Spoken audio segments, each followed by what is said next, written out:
உலகெல்லாம் பயணம் செய்தும் உண்மையை காணவில்லை.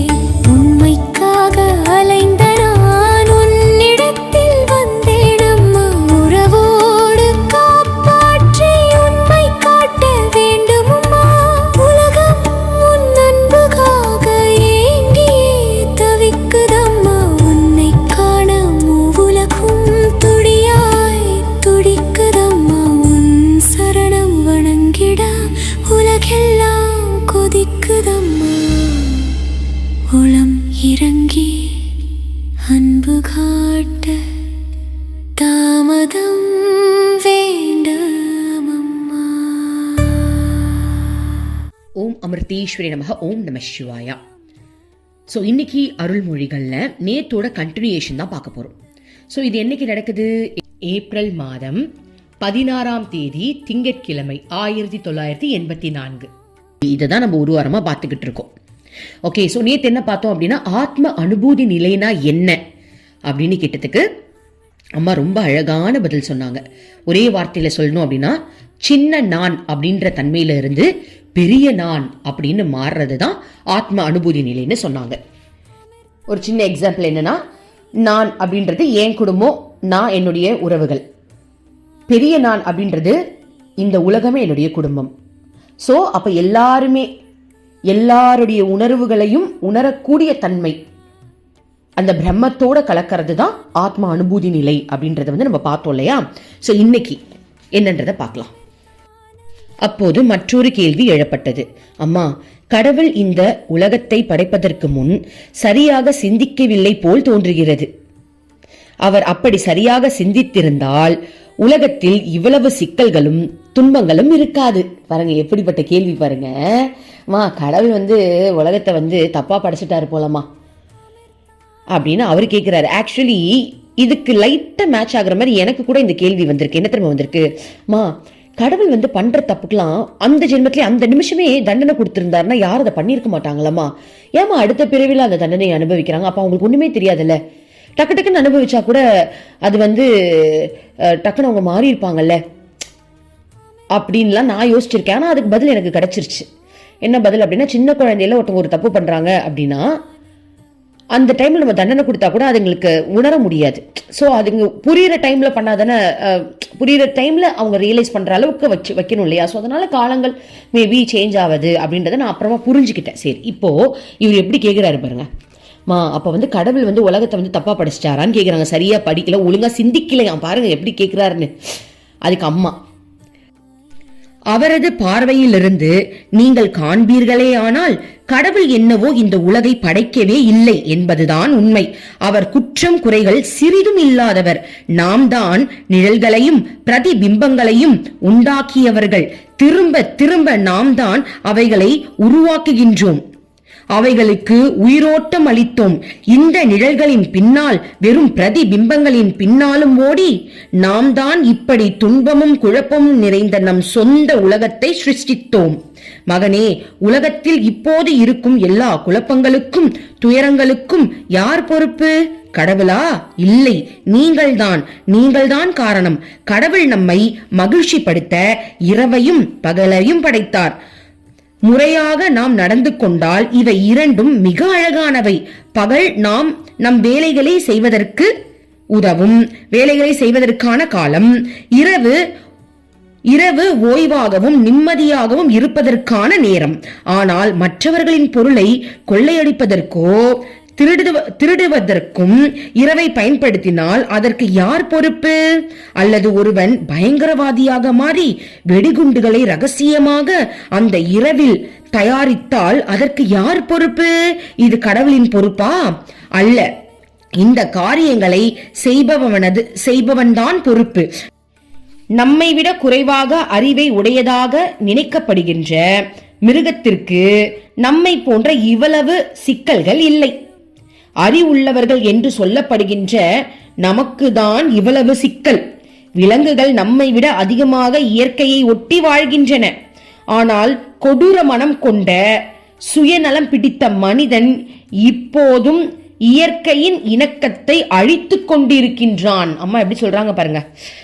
ஸோ இங்க நடக்கிற எல்லா விஷயத்துக்கும் காரணம் மக்கள் தான் காரணம். அவர் அழகா படைச்சிருக்காரு, அவர் எல்லாமே அழகா நம்மளுக்கு கொடுத்தாரு. ஆனா நம்ம சுயநலம் அப்படின்ற பேர்ல தானே நம்ம வந்து தப்பா நடந்துக்கிறோம். அப்ப அம்மா என்ன சொல்றாங்க பாருங்க, விலங்குகள் கூட இயற்கையை ஒத்தி தான் அது வாழுது. இயற்கை வேற அது வேற கிடையாது.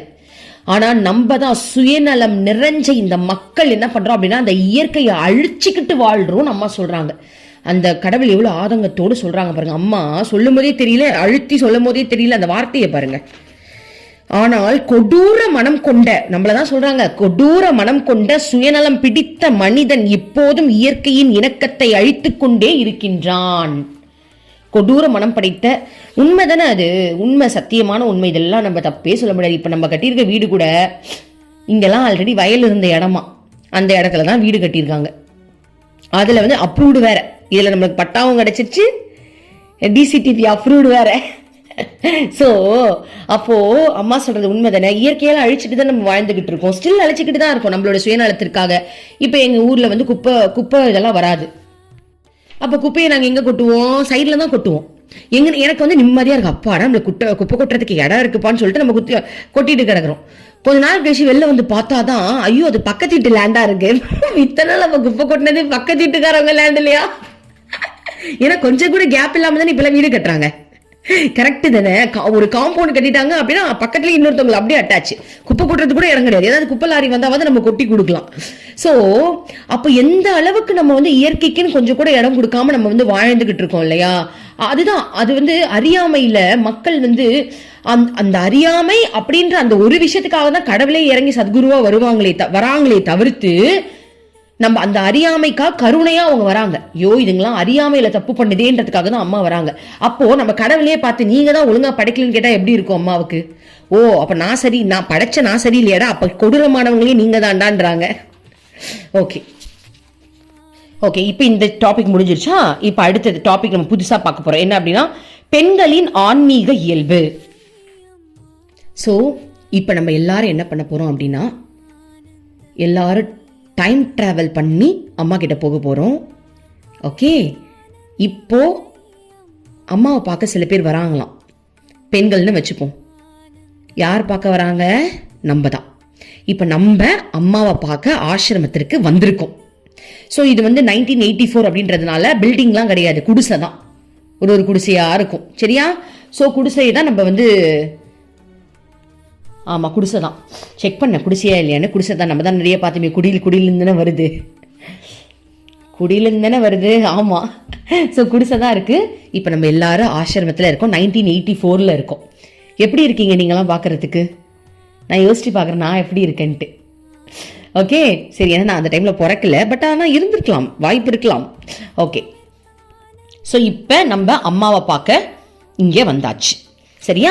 இப்போ நான் படிக்கிறேன், இது எல்லாமே நமக்கு தான், நம்ம தான் அங்கே போகிறோம். காலை 10 மணிக்கு சில இல்லற பக்தர்கள் தங்கள் குடும்பத்தோடு ஆசிரமத்திற்கு வந்தார்கள். ஸோ யாரு? நம்ம தான் குடும்பத்தோட போறோமா. பாருங்க, அம்மா வாய் முகூர்த்தம் பலிக்கட்டும். அம்மா சொல்றாங்க காலையில 10 மணி குடும்பத்தோட ஒரு இல்லற பக்தர்கள் வந்தாங்க. யாரு? நம்ம தான். இப்ப நான் கிருத்திக் கிருஷ்ணா, என் குடும்பம் வந்திருக்கு. நீங்க யார் பாக்குறீங்க? யாரெல்லாம் கமெண்ட் போடுவீங்க? சித்ரா கமெண்ட் போடுவீங்க.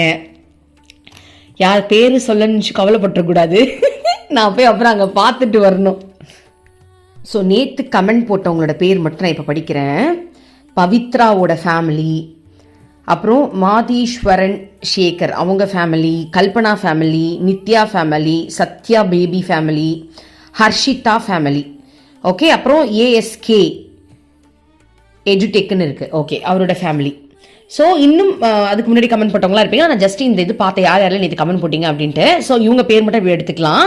இன்னும் சிலரும் வருவீங்க. இப்போ மெடிடேஷன் கிளாஸ் அட்டென்ட் பண்ணுறவங்க, நம்ம லைஃப் கோச் பசங்க, ஓகே, நம்ம கூட காண்டாக்டில் இருக்கிறவங்க எல்லாருமே இப்போ நம்ம எல்லாரும் ஃபேமிலியோட போகிறோம். ஸோ இப்போ இந்த ஆடியோ யார் கேட்குறீங்களோ நீங்கள், ஓகே, ஸோ நீங்கள் இப்போ யார் இதை கேட்குறீங்களோ நீங்கள் உங்கள் ஃபேமிலியோட இப்போ ஆசிரமத்திற்கு வந்திருக்கீங்க. ஓகே, இப்போ அம்மா நம்மள அன்போடு அழைக்கிறாங்க. என்ன பண்றாங்க? அம்மா பார்க்க ரொம்ப இளமையா சூப்பரா இருக்காங்க, நம்மள இப்போ அன்போடு அழைக்கிறாங்க. ஓகே, அவர்களின் பிள்ளை சிலர் ஆரம்ப பள்ளிகளிலும் சிலர் கல்லூரிகளிலும் படித்து கொண்டு இருக்கிறார்கள். ஸோ நம்ம போன ஃபேமிலியில இப்போ என் பசங்க வந்து ஸ்கூல் படிக்கிறாங்க. ஸோ நான் வந்திருக்கேன். கல்லூரி படிப்பு சில பேர் படிக்கிறாங்க, நீங்க உங்கள்கிட்ட வச்சுக்கோங்க. ஓகே, அம்மா அவர்கள் அனைவரையும் தியான மண்டபத்திற்கு மேலிருந்த அறைக்கு அழைத்து சென்று அவர்களுடைய குடும்ப விஷயங்களில், பிள்ளை படிப்பு விஷயங்களிலும் மிக ஆழ்ந்த அக்கறை எடுத்துக்கொண்டு அது குறித்து சிறிது நேரம் பேசிக்கொண்டு இருந்தார்.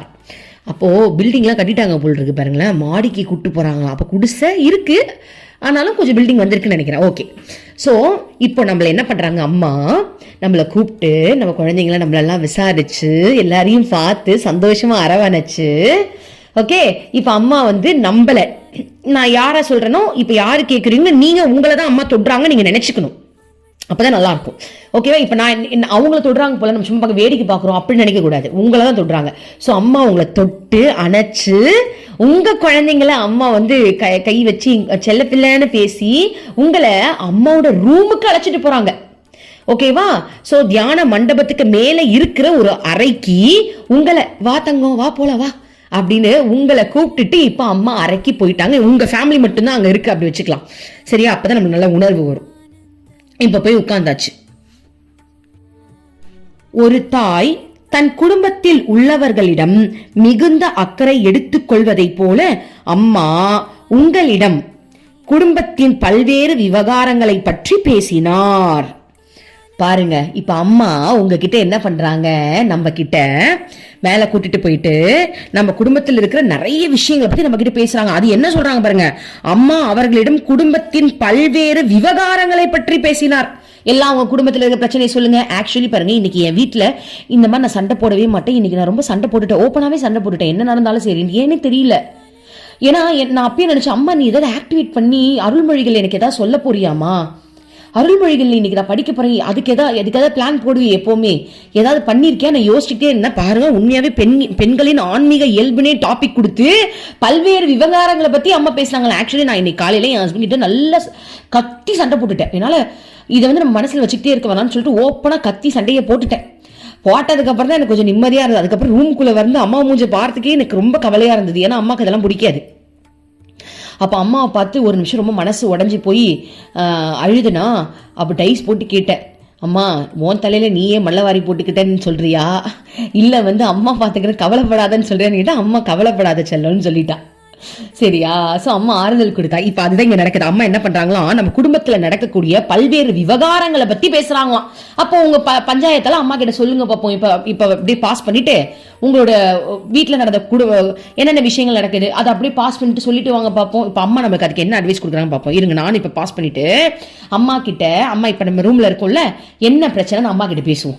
பேசிட்டு அம்மா என்ன பதில் சொல்றாங்கன்னு பாப்போம். ஓகேப்பா, நான் பேசிட்டேன். ஒரு 10 நிமிஷம் நான் அம்மா கிட்ட வந்து இன்னைக்கு காலையில் நடந்த சம்பவத்தெல்லாம் சொல்லி பேசிட்டு இப்போ வந்துட்டேன். நீங்களும் பேசியிருப்பீங்கன்னு நினைக்கிறேன். ஓகே, இப்போ அம்மா என்ன பதில் சொல்றாங்கன்னு பார்க்கலாம். அம்மா அவர்களிடம் குடும்பத்தில் பல்வேறு விவகாரங்களை பற்றி பேசினார்.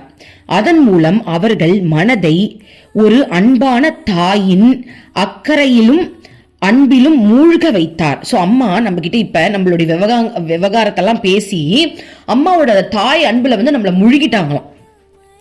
அம்மாவின் அன்பு மயமான பேச்சு அவர்களுக்கு மிக ஆறுதலையும் மகிழ்ச்சியையும் அளித்தன. வெள்ளக்கட்டி ஒன்றை எடுத்து தூள் தூளாக உடைத்து அவர்கள் அனைவருக்கும் பிரசாதமாக அம்மா வழங்கினார். எல்லாரும் கையில வாங்கிக்கிட்டீங்களா? வாங்குங்க பாப்போம். அம்மா கிட்ட அம்மா செல்லம் கொடுங்க, அம்மா செல்லம். அப்படியே அந்த பிரசாதத்தை எடுத்து வாயில போடுங்க. சூப்பரா இருக்கு. ஓகே, அடுத்த உரையாடல் கொஞ்சம் கொஞ்சமாக ஆன்மீகத்தை நோக்கி திரும்பியது. புரியுதா? இப்போ அங்க போயிட்டோம். அம்மா நம்ம குடும்பத்துல இருக்க பிரச்சனையெல்லாம் நம்ம கிட்ட இப்ப கேட்டுட்டாங்க. கேட்டு அம்மா அதுக்கு தாய் அன்போடு நம்மள அணைச்சு நம்மள கற்பனை பண்ணிக்கலாம். இப்ப அம்மா என்ன பண்றாங்க அப்படின்னா, அம்மா வந்து ஐயோ என் செல்லம் அப்படியா பண்ணியாங்க, ஐயோ சரி கவலைப்படாது வா அப்படின்னு அம்மா அப்படியே உங்களை அணைச்சு நெஞ்சில போட்டு, நான் இருக்கேன், அம்மா பாத்துக்கிறேன், அம்மா இருக்கேன், நீ தைரியமா இருக்கணும் அப்படின்னு அம்மா வாய் நிறைய சொன்னதுக்கு அப்புறம் இப்போ அந்த உரையாடல் கொஞ்சம் கொஞ்சமாக ஆன்மீகத்தை நோக்கி திரும்பியது. சோ இப்படி பேசிக்கிட்டு இருக்கும் போதே அம்மா நம்ம கையில பிரசாதம் கொடுத்தாங்களா, அதை நம்ம இப்ப வாயில போட்டுட்டோமா, இப்பதான் அம்மா டாபிக்கே வராங்க. அதாவது நம்ம மனசுல இருக்கிறத முதல்ல அம்மா கிட்ட கொட்டியாச்சு. இப்ப அம்மா இந்த பூமிக்கு எதிர்க்கு வந்தாங்க, அந்த நோக்கத்துக்குள்ள இப்பதான் குதிக்கிறாங்க. என்னன்றத பார்க்கலாம். அம்மா சொல்றாங்க, ஆண்களை விட பெண்கள் அந்த கூட்டத்தில் அதிகமாக இருந்தனர். அதனால் அம்மா பெண்களை பற்றி பேச ஆரம்பித்தார். பாருங்க, இப்ப இந்த கூட்டத்துல இப்ப நம்ம அருள்மொழிகள் எத்தனை பேர் கேக்குறீங்க? ஒரு 500 பேர் பாக்குறீங்க அப்படின்னா அதுல பெண்கள் கூட்டம் அதிகமா இருக்கான். சோ அம்மா இப்ப பெண்களை பற்றி பேச ஆரம்பித்தார். ஓகே, ஆண்களும் கேளுங்க. ஓகேவா? ஓகே. அம்மா, பெண்கள் சக்திகள், அவர்கள் ஆண்களை விட பலம் மிக்கவர்கள். பெண்களுக்கு உறுதியான மனது இருப்பது கடினம்தான். ஒரு முறை அவள் மன உறுதியை பெற்றுவிட்டால் அவளை எந்த சக்தியாலும் தடுக்க முடியாது. அவளை யாரும் தோற்கடிக்கவும் முடியாது. பெண் விவேகமும் உறுதி உள்ளவளாகவும் இருந்தால் ஆண்களை விட எளிதில் இறை அனுபூதி பெறலாம். ஒரு என்லைட்மெண்ட் அடையறதுக்கு பெண்களால அம்மா சொன்ன மாதிரி வாழ்ந்தோம் அப்படின்னா நம்மளால ஈஸியா ஆத்ம அனுபூதியை அடைய முடியுமா? தான் இறை அனுபூதி, ரெண்டு ஒண்ணுதான். பெண்கள் சக்திகளாம். பெண்கள் தான் சக்தி ஆதாரம். சொல்லுவாங்க இல்லையா, சிவன் பிரம்மம். அந்த பிரம்மத்துடைய ஆற்றல் இருக்குல்ல, அந்த பிரம்மத்துடைய சக்தி எனர்ஜி இருக்குல்ல, அந்த எனர்ஜி தான் நம்மளுடைய அம்மா பார்வதி தேவி, காளி தேவி அப்படின்னு சொல்லலாம். ஓகேவா? பெருமாள் இப்ப பிரம்மம் அப்படின்னா லக்ஷ்மி லக்ஷ்மி தான் அவருடைய சக்தி. ஏன்னா பெருமாள் படுத்துக்கிட்டே இருப்பார். அவர் பிரம்மம், அமைதி நிலையிலே இருப்பார். ஆனா பாருங்க, லட்சுமி காலமிட்டுக்கிட்டே இருப்பாங்க. ரீசன் என்ன? அவங்களால அந்த இயக்கத்திலேயே இருப்பாங்க. சோ சக்தி தான் இயங்கும். பிரம்மம் அப்படியே அந்த சமாதி நிலையிலேயே இருக்கும். அப்போ அம்மா சொல்றாங்க, பெண்கள் தான் அந்த சக்தி. பெண்கள் சக்திகள், அவர்கள் ஆண்களை விட பலம் மிக்கவர்கள். ஓகேவா? பலம் மிக்கவர்கள் அப்படின்னா நம்ம பாடி பலத்தை நினைச்சுக்க கூடாது. பலம் மிக்கவர்கள் மனபலம் அப்படின்னு நினைச்சுக்கலாம். பெண்களுக்கு உறுதியான மனம் இருப்பாங்க. பெண்களுக்கு உறுதியான மனம் இருப்பது கடினம் தான்.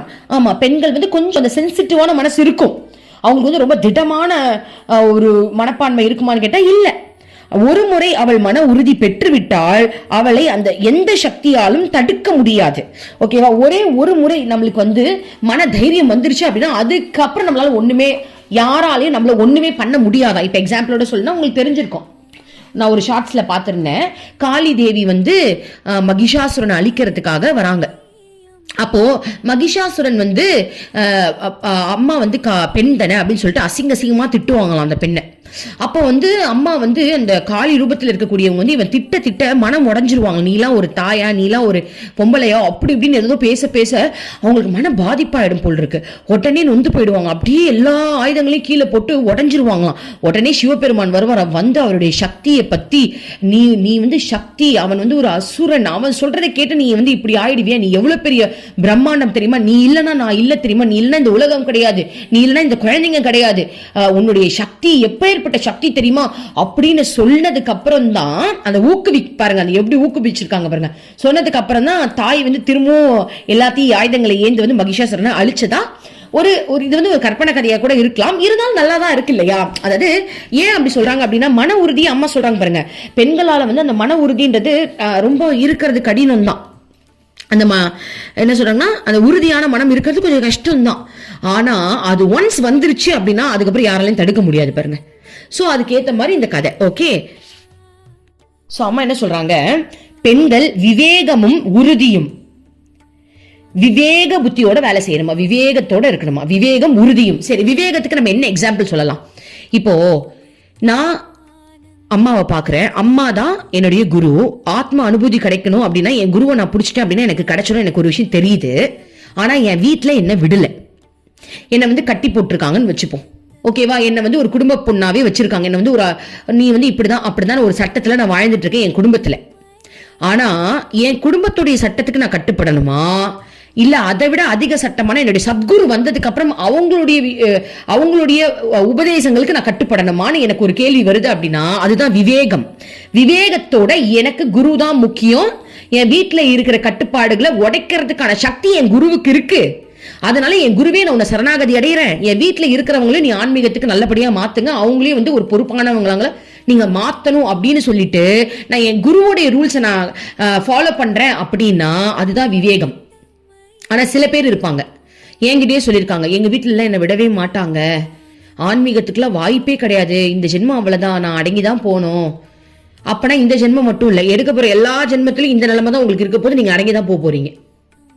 ஓகேவா? அதாவது உங்க குடும்பத்தை விட்டுட்டு நீங்க துரத்துருங்க, அவங்கெல்லாம் விட்டுட்டு வந்துருங்க அப்படிலாம் இங்க யாரும் சொல்லல. அதாவது என்ன சொல்றாங்க அப்படின்னா, குடும்பத்துல இருக்கிறவங்களுக்கு சில சட்டங்கள் இருக்கும். என் ஃபேமிலி இப்படிதான்ப்பா, என் ஃபேமிலி மானம் போகக்கூடாது, என் ஃபேமிலி இருக்கிற பொண்ணுங்க வீட்டுக்குள்ளதான் இருக்கணும், என் ஃபேமிலி வெளில போனா கூட என் கூட தான் வரணும், நான் பாட்டு பொத்துனாப்புல கூட்டிட்டு போயிட்டு பொத்துனாப்புல வீட்டுக்குள்ள வந்து வச்சுப்பேன். இந்த மாதிரி சில குடும்பங்கள் இருக்கும். ஒரு குடும்பம் ஒவ்வொரு ரூல்ஸ்ல இருக்கும். புரியுதுங்களா? சோ எல்லாரும் அப்போ அந்த ரூல்ஸை நான் ஃபாலோ பண்ணணுமா, இல்ல என் சத்குரு வந்ததுக்கு அப்புறம் என் சத்குரு காட்டுற உபதேசங்களை நான் ஃபாலோ பண்ணணுமா? அப்போ என்னை படைச்ச, என்னை பெத்த பல ஜென்மமான மனுஷ பிறவி எடுத்து தேஞ்சி போய் இங்க வந்து இருந்தா, போன ஜென்மத்துல வேற ஒரு குடும்பம், அதுக்கு போன ஜென்மத்துல வேற ஒரு குடும்பம், இந்த ஜென்மத்துல இந்த குடும்பம், அடுத்த ஜென்மத்துல எந்த குடும்பம் வரும்னே எனக்கு தெரியாது. அப்போ நிரந்தரமே இல்லாத என்னை சுத்தி இருக்கிற என்ன மாதிரி இருக்கிற ஒரு ஆத்மாவுக்கு கட்டுப்பட்டு என் சத்குரு சொல் பேச்சை கேட்காம வீட்டுல இருக்கிறவங்க சொல் பேச்சை நான் கேட்டுட்டு நான் அடங்கி உடங்கி பயப்படுறேன்னு வச்சுக்கோங்க. ஓகேவா? அப்ப எப்படி அதை நம்பணும் அப்படின்னா, என் சத்குருவால வீட்டுல இருக்கிறவங்களே மாத்த முடியும் நீங்க நம்பணும். இப்ப என் வீட்டுல ஸ்டார்டிங்ல இருந்து ஆசிரமம் போறது பெரிய தடை. அம்மாவுடைய போட்டோ எத்தனை உடைஞ்சிருக்கு தெரியுமா? என் அம்மாவுடைய போட்டோ அத்தனை உடைச்சிருக்காங்க. என் ஹஸ்பண்ட் தூக்கி போட்டு உடைப்பார். ஆனா நான் உறுதியா இருந்தேனா, என்ன தெரியுமா உறுதியா, நான் தப்பு பண்ணல, நான் சரியா தான் செய்யறேன். இந்த பிறவில நான் அம்மா இந்த பூமியில இருக்கிற வரைக்கும் நான் மாசம் சத்தியமா போவேன், நீ என்ன வேணாலும் பண்ணிக்கோ, அவ்வளவு ஸ்ட்ராங்கா சொன்னேன். நான் போய் தான் ஆவேன். என் குருவை என்னால விட முடியாது. என் குரு என்ன கரை சேர்க்க வந்திருக்கா. நீ சொல்றதுக்கு பயந்துட்டு நான் வீட்டுல இருக்க முடியாதுன்னு மாசம் சண்டை போட்டுட்டு தான் போவேன். ஏன் என்ன தப்புன்னு கேட்கிற மாசம் நீ வேணும்னா நீ வா, உனக்கு அவ்வளவு பயம் இருக்கா? என் ஹஸ்பண்ட் என்னென்னமோ சொல்லியிருக்காரு, நீ யாரையோ பார்க்க போற, நீ போய் தப்பு பண்ண போற, நீ ஃப்ராடு கிட்ட போற, நீ அது பொம்பளை கிட்ட போற, என்னென்னமோ சொல்லியிருக்காங்க. ஆனா நான் எதுக்கு இதெல்லாம் ஓப்பனா வாயை திறந்து சொல்றேன் அப்படின்னா, இந்த உலகத்துல நிறைய பேரு என்கிட்டே சொல்றாங்க, இல்ல நான் எங்க வீட்டுல எல்லாம் அப்படி கிடையாது, எங்க வீட்டுல விட மாட்டாங்க, நான் கொஞ்சம் கண்ட்ரோலா தான் இருக்கணும். அதாவது உங்களை வந்து என்ன மாதிரி எதிர்த்து பேசுங்களா நான் சொல்லலப்பா. நான் வந்து என்ன சொல்ல வரேன் அப்படின்னா, எதிர்த்து அந்த நேரத்துல பேசுவேன் தவிர்த்து அதுக்கப்புறம் என் குடும்பத்தை நான் நல்லா தான் பாத்துக்கிட்டேன். என் மாமனார் மாமியாரை பாத்துக்கிட்டேன், அவங்களுக்கு தேவையானதெல்லாம் வாங்கி செஞ்சேன். வாரம் அங்க போனேன் அப்படின்னா நான் சமைச்சு போடுறதுல இருந்து அவங்களுக்கு என்ன வேணுமோ நான் செஞ்சிருவேன். அவள் என் கடமை இல்லையா? வீட்டுக்கு வந்து என் குழந்தைங்களை பாத்துக்கிறது, என் ஹஸ்பண்டுக்கு சாப்பாடு போடுறது எல்லாமே நான் பண்ணுவேன். ஆனா போகும்போது சண்டை இருக்குமே தவிர்த்து, ஆனா வந்து நான் வீட்டுக்குள்ள நுழையும் போது சண்டையே இருக்காது. ஏன்னா அம்மா அந்த அளவுக்கு மாத்திருவாங்க அந்த வீட்டையே. இப்பெல்லாம் பாத்தீங்க அப்படின்னா என் ஹஸ்பண்டே இனிமேலுக்கு நீ மாசம் 2 வாட்டி போயேன் என்ன சொல்றாரு, 2 வாட்டி போயேன், இப்ப என்ன தப்புன்னு கேக்குறாரு. என்ன தப்பு 2 வாட்டி போ மாசம்? எனக்கே ஆச்சரியமா இருக்கு. இதெல்லாம் அம்மா தான் மாத்திருக்காங்க. சொல்றாரு வார வாரம் போனாரு, என்ன வார வாரம் வேணா போயிட்டு வாயேன் அப்படின்னாரு. நான் தான் சொன்னேன், வாரம் இல்ல, நான் வந்து வேணும் 15 நாளைக்கு ஒரு தடவை போயிட்டு வரேன். வாரம் போறதுக்கு திரும்ப வாய்ப்பு கிடைச்சா நான் சத்தியமா போயிடுவேன். குழந்தைங்க இருக்கிறதுனால வாரம் கொஞ்சம் விட்டுட்டு போறது முடியுமா தெரியல. ஆனா அப்படி ஒரு வாய்ப்பு கிடைச்சா நான் கிளம்பி போயிடுவேன்ப்பா, எனக்கு ஜாலி தான், நான் இல்லைன்னு சொல்ல மாட்டேன், வர ஆப்பர்ச்சுனிட்டியை நான் மிஸ் பண்ண மாட்டேன். புரியுதுங்களா? அப்படிப்பட்ட என்னுடைய சூழ்நிலையை இன்னைக்கு அம்மா இப்படி மாத்தி வச்சிருக்காங்க. காரணம் என்ன? நான் அம்மாவுடைய உபதேசத்தை ஃபாலோ பண்ண. அம்மா என்ன சொல்றாங்க, சத்குரு உன் கண்ணில் பட்டுட்டாங்க அப்படின்னா அந்த சத்குருவை நீ ஃபாலோ பண்ணணும், சரணாகதி அடைஞ்சிடணும். சோ நான் உறுதியா போய் அடைஞ்சேன். ஆனா அம்மா என் மேல அடி விழாம பாத்துக்கிட்டா. எல்லா டைமும் அம்மாவுடைய போட்டோ தான் உடஞ்சதே தவிர்த்து என் மேல ஒரு அடியும் படல. ஏன்னா அவங்களுக்கு வர அந்த கோபத்தை அம்மா வாங்கிக்கிட்டா பாருங்க. ஒவ்வொரு தடவையும் வாங்கி அவ போட்டோவா உடச்சிட்டு கிடப்பா. ஆனா அது எவ்வளவு வலிச்சிருக்கும். ஏன்னா நான் உயிரோட நேசிக்கிறேன் அந்த போட்டோவை, அம்மாவை உயிராவே பாக்குறேன். அப்ப அவளுக்கு உடையும் போது அவளுக்கு எவ்வளவு வலிச்சிருக்கும். என் மேல அது விழுந்துடக்கூடாதுன்னு அம்மா அதை வாங்கி எவ்வளவு கருமாத்திரம் என் கனவுலயே வந்து அம்மா சொல்லிட்டாங்க, இதெல்லாம் உன் கர்மா கழிக்கனா அவ்வளோ அழுத. அப்போ எல்லாருடைய பெண்கள் இப்ப அம்மாவோட வாழ்க்கை எடுத்துக்கோங்க. அம்மாவோட வாழ்க்கை எப்படி இருந்துச்சு? ஒருத்தருமே அம்மா ஆன்மீகத்துல சின்ன குழந்தையில இருந்து இருக்காங்க, ஒருத்தருமே ஒத்துக்கல. சோ அம்மா என்ன சொல்றாங்க, அதுதான் விவேகம்.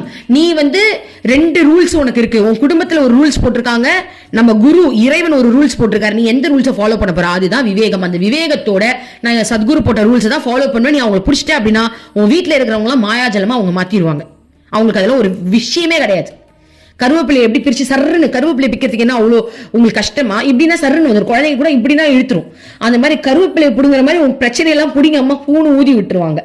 சோ அதுதான் சொல்றாங்க, பெண்களுக்கு விவேகமும் உறுதியும் இருந்தது அப்படின்னா ஆத்ம அனுபூதி அவங்களுக்கு நிச்சயமாக கிடைத்து விடும்னு சொல்றாங்க. உறுதினா என்ன? விவேகம் அப்படின்னா யோசிக்கிறது, விவேகத்தோட நான் எதை ஃபாலோ பண்ண போறேன் அப்படின்னு யோசிக்கிறது. உறுதி அப்படின்னா நீ சரியா யோசிச்ச அந்த விஷயத்தை ஸ்ட்ராங்கா உறுதியோட பிடிக்கிறது. சும்மா அந்த டைமுக்கு மட்டும் யோசிச்சுட்டு அதுக்கப்புறம் தூக்கி போறது கிடையாது. புரியுதுங்களா? இப்ப நான் சில பேர் வந்துட்டு நான் இது பண்ண போறேன் அதை பண்ண போறேன்னு வாங்க, அவ்வளவுதான், அதோட முடிஞ்சிருச்சு. அடுத்த நிமிஷம் அதை பத்தி யோசிக்க கூட மாட்டாங்க. சோ அப்படி கிடையாது. நம்ம அதை உறுதியோட பிடிக்கணுமா, விவேகத்தோடையும் உறுதியோடையும் பிடிக்கணும். இங்க 2 பேர் உங்களை கண்ட்ரோல் பண்றாங்க. ஒண்ணு உங்க குடும்பத்துல இருக்கிறவங்க கண்ட்ரோல் பண்றாங்க, இன்னொன்னு குரு நம்மள கண்ட்ரோல் பண்ணல, நம்மள வந்து எப்படி சொல்ற சரியான ஒரு பாதையில வழி நடத்துறாங்க. அதுக்கு ஸ்ட்ரிக்ட் முக்கியம். சோ 2த்துல எந்த ஸ்ட்ரிக்ட நம்ம ஃபாலோ பண்ணணும்? வீட்டுல இருக்கிறவங்க ஒரு ரூல்ஸ் போட்டு அதுல ஸ்ட்ரிக்டா இருக்காங்க அப்படின்னா அந்த ரூல்ஸால நம்மளால என்லைட்மெண்ட் அடைய முடியுமா? ஆத்ம அனுபூதி நம்மளுக்கு கிடைச்சிருமா? நம்ம திரும்ப திரும்ப திரும்ப கீழ்நிலைக்கு தான் போவோம். அப்போ ஆனா குருவோட ஸ்ட்ரிக்டான ரூல்ஸை நம்ம ஃபாலோ பண்ணும்போது நம்ம இறைவனையும் அடைவோம். இப்ப அம்மா திரும்ப நம்ம கிட்ட சொல்றாங்க பாருங்க, ஆனால் இயற்கையாகவே பெண்கள் திட்டம் இல்லாதவர்களாகவும் விட்டு கொடுப்பவர்களாகவும் இருப்பதால் இந்த தன்மை அவர்களை உறுதி இல்லாதவர்களாக ஆக்கி விடுகிறது. அதாவது பெண்களுக்கு திட்டம் பெருசா கிடையாது. நான் கூட இன்னைக்கு காலையில நினைச்சேன், நம்மளாம் எனக்கு திட்டம் போட்டே வாழ தெரியாது.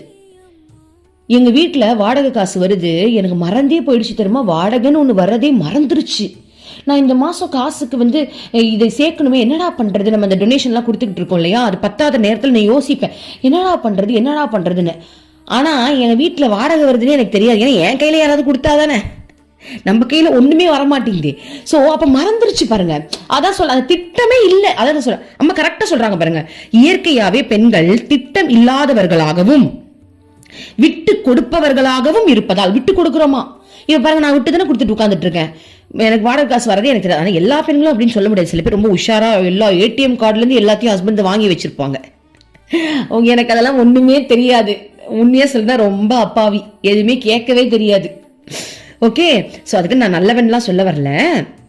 அதாவது என்ன அப்படின்னா, நார்மலாவே பெண்கள் வந்து இந்த மாதிரி ஒரு தன்மையில இருப்பாங்கன்னு சொல்றாங்க. அதனால அவங்க அந்த உறுதி இல்லாம இருக்கிறதுக்கு வாய்ப்பு அதிகமா. ஏன்னா எதுவுமே நம்ம கிட்ட இல்லைல்ல. இப்ப நம்ம ஆசிரமம் போனா கூட காசு வேணுமே, வீட்டுல இருக்கவங்க கொடுத்தாதான் நம்மளுக்கு காசு கிடைக்கும். அப்புறம் எங்க இருந்து நம்ம போறது, அது கூட இல்லைனா கரெக்டா? அப்ப அந்த உறுதி இல்லாம இருக்கிறது கரெக்டா, அந்த உறுதியில கோளாறு வருது. ஆனா சத்குரு நம்பிட்டோம் அப்படின்னா அம்மா யார் மூலமா வேணாலும் எப்படினாலும் காசு கொடுத்துருவாங்க. ஓகே, இந்த உறுதியற்ற தன்மையை இடைவிடாத மந்திர ஜபம், கடவுள் நினைவு ஆகியவைகளின் மூலம் அவர்கள் போக்கிக் கொள்ள வேண்டும். என்ன சொல்றாங்கன்னா, இந்த உறுதியற்ற தன்மையை இடைவிடாத மந்திர ஜபம், கடவுளின் நினைப்பில் அவர்கள் இந்த மாதிரியான ஆன்மீக பயிற்சிகளின் மூலம் அந்த உறுதி இல்லாத நிலையை வந்து அவங்களால மாத்திக்க முடியும்னு சொல்றாங்க. சோ நீ நம்ம உறுதி இல்லாம இருக்காத, தீட்சை மந்திரம் சொல்லு, கடவுள் சிந்தனையில எப்பவுமே நீ இரு, அப்போ உனக்கு அந்த உறுதி வந்துடும். நம்ம எப்படியாவது உங்களை பிடிச்சிடணும்னு அந்த உறுதி வந்துடும். நீ கவலைப்படாத, உன்னை எப்படியும் தூக்கிப்பாங்கன்னு சொல்றாங்க. எக்ஸாம்பிள் சொல்லணும் அப்படின்னா, இப்ப நம்ம எல்லாரும் வந்துட்டு கடவுள் வந்து இப்ப மலை மேல நின்றுட்டு இருக்காங்க, நம்மளாம் வந்து இந்த மலைக்கு உள்ள இருக்கிற ஒரு குகைக்குள்ள மாட்டிக்கிட்டோம். அப்ப அம்மா என்ன பண்றாங்க, கவலைப்படாத நான் இருக்க, கயிறு போடுறாங்க நம்மளுக்கு, நம்ம அந்த கயிறை பிடிச்சிக்க சொல்றாங்க. நீ கயிறை மட்டும் புடி, அம்மா தூக்குற, நீ சும்மா நின்னா போதும்.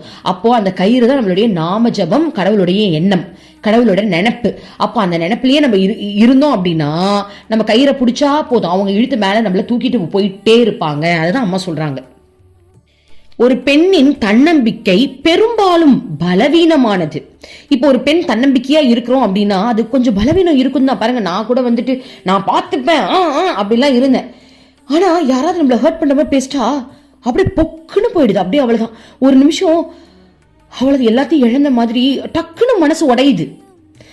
பெரும்பாலும் தன்னம்பிக்கை அப்படின்ற ஒரு விஷயம் வந்து ரொம்ப பலவீனமா இருக்குமா. அது எங்கெங்க தலை தூக்குன்னே தெரியாது, திடீர்னு அது எப்ப அடங்கணும் தெரியாது, அந்த மாதிரி ஒரு நிலையில தான் இருக்கான். ஆனால் அவளால் அதை உறுதி மிக்கதாக ஆக்கிக் கொள்ள முடியும். ஆனால் அந்த தன்னம்பிக்கையை அவள் உறுதி மிக்கதாக ஆக்கிக் கொள்ள முடியும். ஒரு பெண்ணால் இதை செய்ய முடியும், அதற்குரிய பொறுமை அவளிடம் இருக்கிறது. ஒரு ஆணால் குழந்தையை வளர்க்க முடியாது, அதற்குரிய பொறுமை அவனிடம் இல்லை. ஆண்கள் பலனை பெறுவதில் அவசரம் காட்டுவார்கள், பெண்களிடம் அன்பு பொறுப்பு இருக்கிறது, அதனால் அவர்களிடம் மன உறுதி தன்னம்பிக்கை. ஆனால் பெண்களுக்கு மன உறுதி தன்னம்பிக்கை இல்லை. ஆண்களிடம் இந்த 2 குணங்களும் இருப்பதால் அவர்கள் அன்பையும் பொறுமையையும் வளர்த்து கொள்ள வேண்டும். மன உறுதி, தன்னம்பிக்கை ஆகிய 2 குணங்களையும் தங்களுக்குள்ளேயே மறைத்து இருப்பதை உணர்ந்து பெண்கள் அக்குணங்களில் விழிப்புற செய்யவும் அவற்றை உறுதிப்படுத்தவும் முயற்சி செய்ய வேண்டும். என்ன சொல்றாங்கன்னா, ஒரு ஆண் அன்பையும் பொறுமையையும் வளர்த்துக்கணுமா, பெண்கள் மன உறுதி தன்னம்பிக்கையை வளர்க்கணுமா, ஆண்கள் அன்பையும் பொறுமையும் வளர்த்துக்கணுமா, பெண்கள் மன உறுதி தன்னம்பிக்கையை வளர்க்கணுமா. புரியுதுங்களா? ஆண்கள் எதை வளர்க்கணும்? அன்பை வளர்க்கணும், பொறுமையை வளர்க்கணும். பெண்கள் என்ன வளர்க்கணும்? மன உறுதி தன்னம்பிக்கையை வளர்க்கணும். ஆனா இன்றைய காலகட்டத்தில் யார் பெண் யார் ஆணுனே தெரியாத அளவுக்கு உலகம் போயிட்டு இருக்கு. ஆமாவா இல்லையா? சோ அம்மா ஒரு பெண்ணை ஆக்சுவலி இப்படிதான் படைச்சிருக்காங்க, ஒரு ஆணை இப்படிதான் படைச்சிருக்காங்க. ஆனா இன்னைக்கு ரெண்டுமே வேற வேற மாதிரி வேற வேற ரூட்ல தெரியுதுன்னு அம்மாவே சத்சங்கல சொல்றாங்க. இப்போ இது 84ல நடந்த சம்பவம். போன வாரம் நம்ம போனோம் இல்லையா ஆசிரமம், 2 வாரத்துக்கு முன்னாடி ஆசிரமம் போனோம் இல்லையா, அப்ப அம்மா என்ன சொன்னாங்க அப்படின்னா, ஒரு ராஜா ஒரு ராணி இருந்தாதான் அந்த குடும்பத்துல அழகு. 2மே ராஜாவா இருந்துச்சுன்னா நான் வேலைக்கு போறேன், நானும் தான் வேலைக்கு போறேன், நான் என்ன சாமா கழுவுறேன், நீ சாமா கழுவு, சாப்பிட்ட தட்ட கழுவுனியா, இந்த அளவுக்குலாம் நம்மளுக்கு சண்டை வருது. அப்போ இங்க யாரா பொண்ணு யாரா ஆம்பளை அப்படின்னே தெரியாத நிலைமையில தான் நம்ம இருக்கோம். ஆக்சுவலி எல்லாமே மாறிடுச்சு இல்லையா? அப்போ உண்மை என்ன அப்படின்னா, அந்த பெண்கள் அந்த பெண் அப்படின்ற அந்த தன்மையிலேயே இருக்காங்கன்னு வச்சுக்கோங்க. எனக்கு தெரிஞ்சு இது ரொம்ப ஒரு அழகான விஷயம் போல் இருக்கு. சோ அம்மா சொல்றதே இப்ப நம்ம யோசிப்போம், நம்ம வேற எதையும் யோசிக்க வேண்டாம். அம்மா என்ன சொல்றாங்கன்னா, பெண்கள் மன உறுதி தன்னம்பிக்கையை நம்ம வளர்த்துக்கணும்ன்றாங்க. அவ்வளவுதான். ஓகேவா? மன உறுதியை நம்ம வளர்த்துக்கணும். மன உறுதினா என்ன? எது சரி, எதுக்காக இந்த பூமிக்கு வந்தோம்? இறைவன் அடைய தான் வந்தோம். வேற வேலை எல்லாம் கிடையாது, வேற வேலை கிடையாது. அப்படி வேலை நீ செய்யற அப்படின்னா உன்னை வச்சு இறைவன் ஒரு முக்கியமான விஷயத்த பண்றாரு, அவ்வளவுதான்.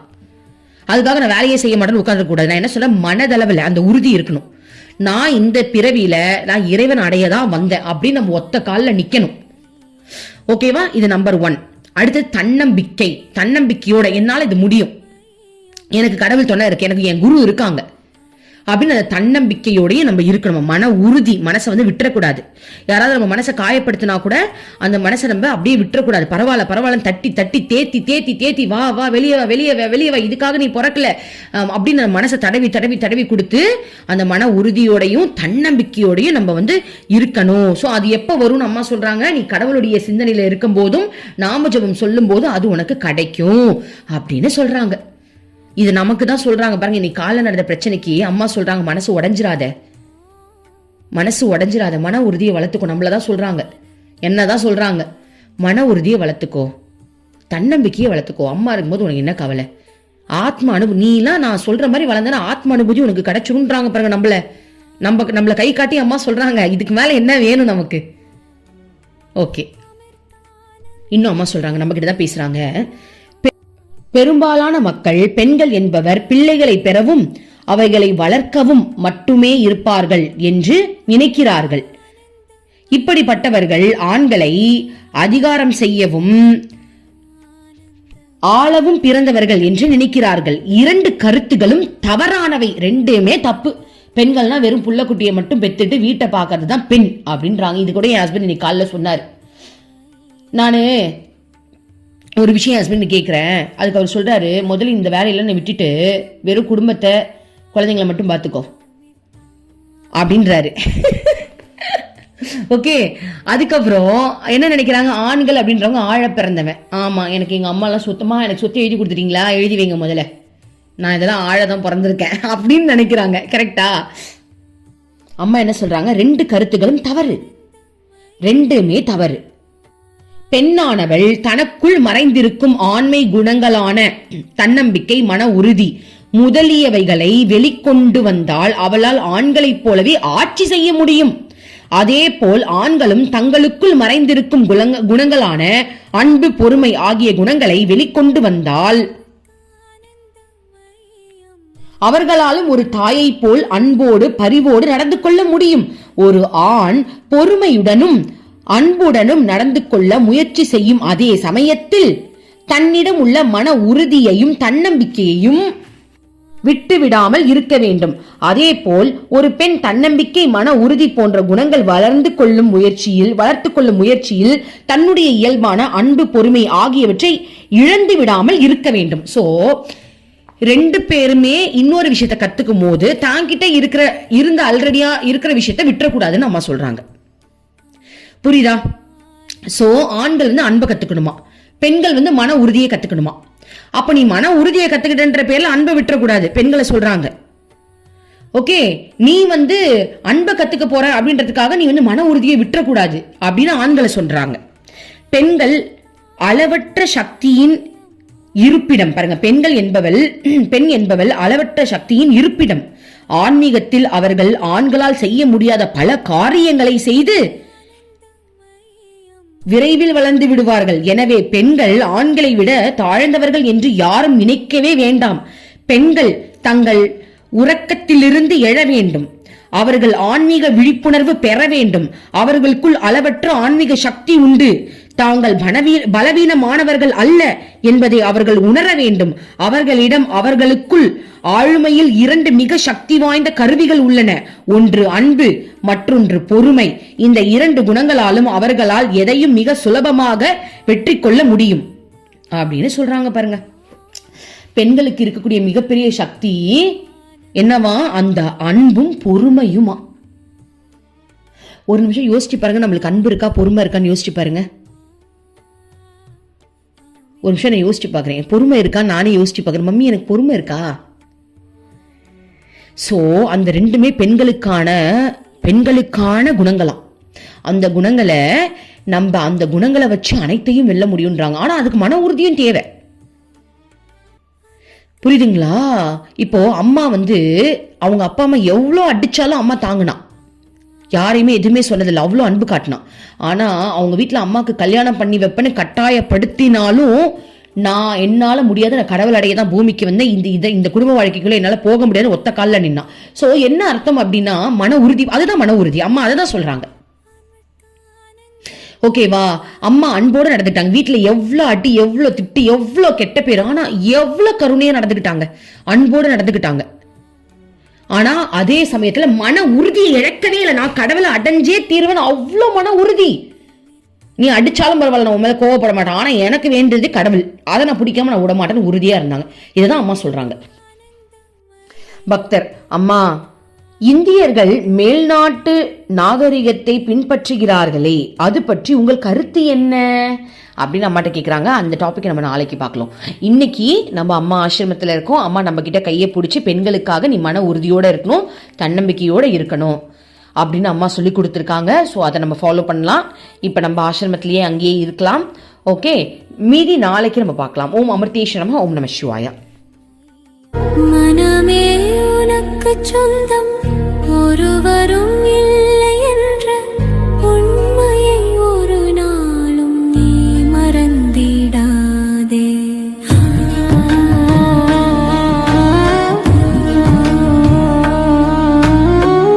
அர்த்தமற்ற கர்மங்களை செய்து கொண்டே சம்சாரத்தில் பயனின்றி நீயும் வீணாய் அலைகின்றாயே. காயமது மாயமதனை சவம் என்று உணர்ந்து கொண்டு சத்தியத்தை அறிந்திட நாம் வழி தேடுவோம். நிலையில்லா உலகினை நிஜமென்று எண்ணிடாதே. மெய்ப்பொருளாம் அந்த சக்தி என்றும் ஒன்றுதான்.